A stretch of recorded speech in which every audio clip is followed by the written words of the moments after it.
চবক বিশ্বাস কৰিব, এইজন মানুহক কেতিয়াও বিশ্বাস নকৰিব।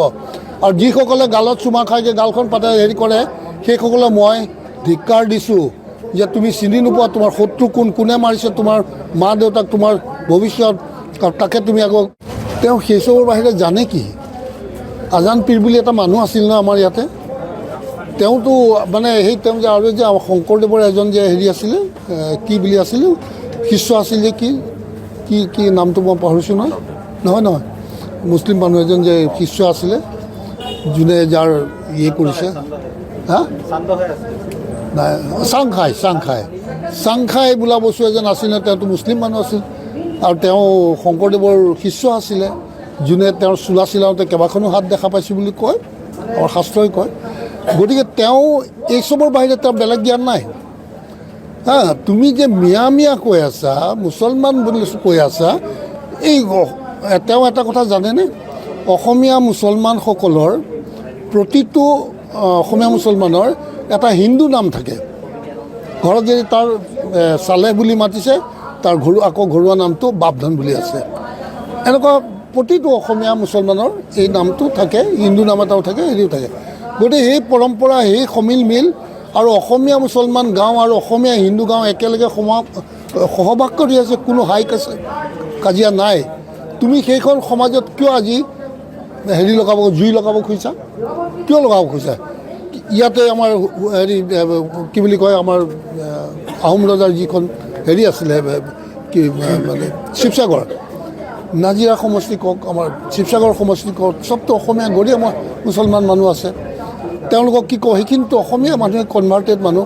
আজিওতো আমাৰ শিৱদৌলত সেই কোনোবা দেওধৰ পৰিয়াল, কিন্তু মুছলমান মানুহ, তাৰপৰা নি পূজাৰ প্ৰথম ভাগটো তেওঁৰ ঘৰতে দিয়েগৈ, তেওঁলোকৰ ঘৰত দিয়ে, কিন্তু মুছলমান মানুহ। সেইটো আমাৰ জাতীয় পৰম্পৰা আছে।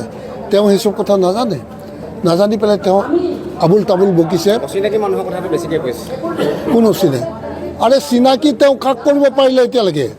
তেওঁ যে 5 বছৰ আৰু আগৰ 5 বছৰ আছিল, কাৰোবাক চিনাক্তকৰণ কৰিব পাৰিলেনে? তেওঁ আবুল তাবুল আমাক কথা কৈ পেলাই তেওঁ দেখুৱাব খুজিছে যে তেওঁ বহুত ডাঙৰ সজাগ আৰু সচেতন হয়, বাংলাদেশীক ৰোধ কৰি আছে। চিনাক্ত কাৰোবাক কৰিব পাৰিলে? কোনোবা এটা মানুহক চিনাক্ত কৰি বাহিৰ কৰিব পাৰিলে? নোৱাৰিলে নহয়। তেওঁ অচিনাকি, তেওঁৰ কাৰণে কোনো এটা অচিনাকি নহয়। আমাৰ কাৰণে কেনেকৈ অচিনাকি হ'ব? তেওঁতো চৰকাৰ চলাইছে, শাসন চলাইছে। তেওঁ অচিনাকি যদি তেওঁ ধৰি বান্ধি পঠাই দিব লাগিছিল। তেওঁৰে অচিনাকি নেতাটো এটাও পঠাব পৰা নাই। তেওঁ এনেকুৱা ফটোৱা কথাৰে, তেওঁৰ টুলুঙা মন্তব্যৰে অসমীয়া জাতিটোক বিপথে পৰিচালিত কৰিব দৰকাৰ নাই। আৰু তেওঁ যদি ইমান অসমীয়া প্ৰেম আছিলে, অসমীয়া জাতিটোক খাৰা কৰিব খুজিছিলে, তেওঁ কওকচোন, এই তেওঁৰ 5 বছৰীয়া বা 10 বছৰীয়া শাসনকালত কিমানটা ড্ৰাইভাৰ ল'ৰা আজি মানে ট্ৰেইনিং দি উলিয়ালে। আজি ড্ৰাইভাৰ এটা আমি বিচাৰি নাপাওঁ। সি এনেই টিঘিল ঘিলাই ঘূৰি ফুৰিব, কিন্তু ড্ৰাইভিং কৰিব নাজানে বা কৰিব ইচ্ছা নাথাকে। এটা মিস্ত্ৰী উলিয়াব পাৰিলেনে? এটা মাছ খেতিয়ক উলিয়াব পাৰিলেনে? ভালকৈ হেডচাৰী কৰাব শিকাব পাৰিলেনে?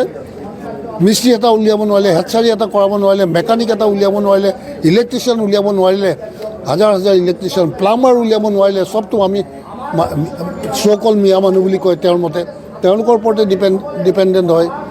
তেওঁ কি কৰিলে এখন অসমৰ? কোনদিনা তেওঁ জ্ঞান পাব? কোনদিনা এই মানুহখিনিক আমাৰ হাতে খুটি খাব পৰাকৈ তেওঁ মানে সজাগ বা তেওঁলোকক তৈয়াৰ কৰিব? গতিকে সেইজন মানুহে কি কৰিব নোৱাৰে। এই জুবিনৰ ক্ষেত্ৰত কি কৰিছে? সকলো তেওঁ কৰিব নোৱাৰা কাম একো নাই। তেওঁ কোনো শক্তিয়ে তেওঁক ধৰি ৰাখিব নোৱাৰে। তেওঁ অতীতটো চাওক, কিমান ডাঙৰ ডাঙৰ জাল ফালি, এটা জালত পৰিছিল, কিন্তু জাল ফালি ওলাই আহিছে, কোনো জালে তেওঁক ধৰি ৰাখিব পৰা নাই। এই লুইচ বাৰ্গাৰ পৰা আদি কৰি, ৰিভলভাৰ পোৱাৰ পৰা আদি কৰি, মানৱেন্দ্ৰ, লোকে কোৱা, মই কোৱা নাই, মানৱেন্দ্ৰ হত্যা, এইচব কিমান কাহিনী।